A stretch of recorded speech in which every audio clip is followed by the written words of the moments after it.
दोस्तों, कहानियों का सिलसिला को आगे बढ़ाते हुए आज फिर मैं एक रोचक और ज्ञानवर्धक कहानी लेकर आपके बीच आया हूँ। आशा है कि पहले की कहानी की तरह ये भी कहानी आपको काफ़ी पसंद होगा। देर न करते हुए मैं कहानी को आगे बढ़ाता हूँ।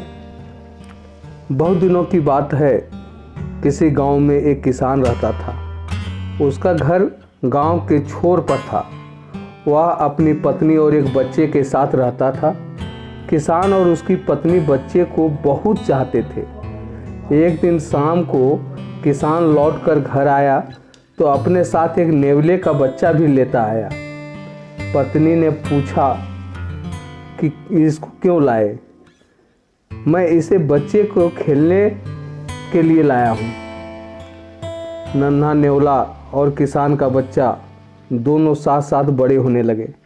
5-7 महीने के अंदर नेवले का बच्चा बड़ा होकर भरा पूरा नेवला बन गया, जबकि किसान का लड़का अभी पालने में ही झूल रहा था।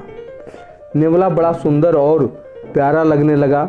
उसकी चमकीली काली आँखें और झबरे बालों वाली सुंदर पूंछ बहुत अच्छी लगती थी। एक दिन किसान की पत्नी को कुछ सामान खरीदने के लिए बाजार जाना था। उसने बच्चे को दूध पिलाकर पालने में सुलाया और एक बड़ी टोकरी लेकर बाजार जाने के लिए तैयार हुई। जाने से पहले उसने किसान से कहा, मैं बाजार जा रही हूँ, बच्चा पालने में सो रहा है, जरा उसका ध्यान रखना। मुझे इस नेवले से डर लगता है। किसान ने कहा, इसमें डरने की क्या बात है? अपना नेवला तो बहुत ही प्यारा और नेक है। जैसा हमारा बच्चा। किसान की पत्नी बाजार चली गई। किसान के घर में कोई काम नहीं था, बच्चा भी सो रहा था। उसने छोड़कर वहाँ बाहर घूमने निकल गया। रास्ते में उसे 2-4 दोस्त मिल गए। दोस्तों के साथ बातें करने में वह ऐसा मग्न हुआ कि उसे घर लौटने की याद ही नहीं रही। उधर किसान की पत्नी टोकरी भर सामान खरीदकर घर पहुंची। आते ही उसने देखा कि नेवला दरवाजे के बाहर ऐसे बैठा है जैसे उसकी इंतजार कर रहा है। किसान की पत्नी को देखते ही वह दौड़कर उसके पास आया। नेवले को देखते ही किसान की पत्नी चिल्ला पड़ी, दैया रे दैया! खून नेवले के मुंह और पंजों पर ताजा लाल खून चमक रहा था।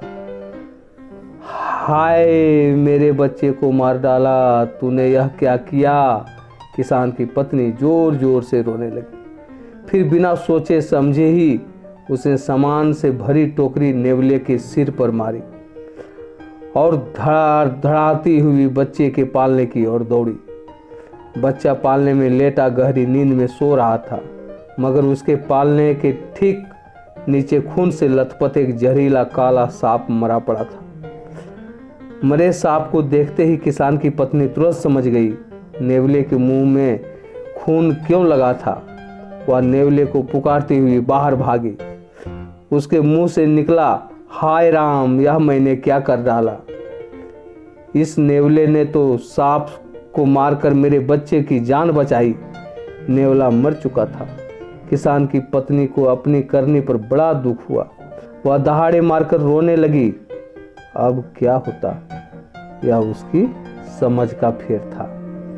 तो दोस्तों, आपने समझा कि बिना सोचे समझे किसी भी निर्णय को नहीं करना, किसी भी निर्णय पर नहीं पहुंचना चाहिए, और नहीं तो यही होता है। इसी को कहा जाता है समझ का फेर।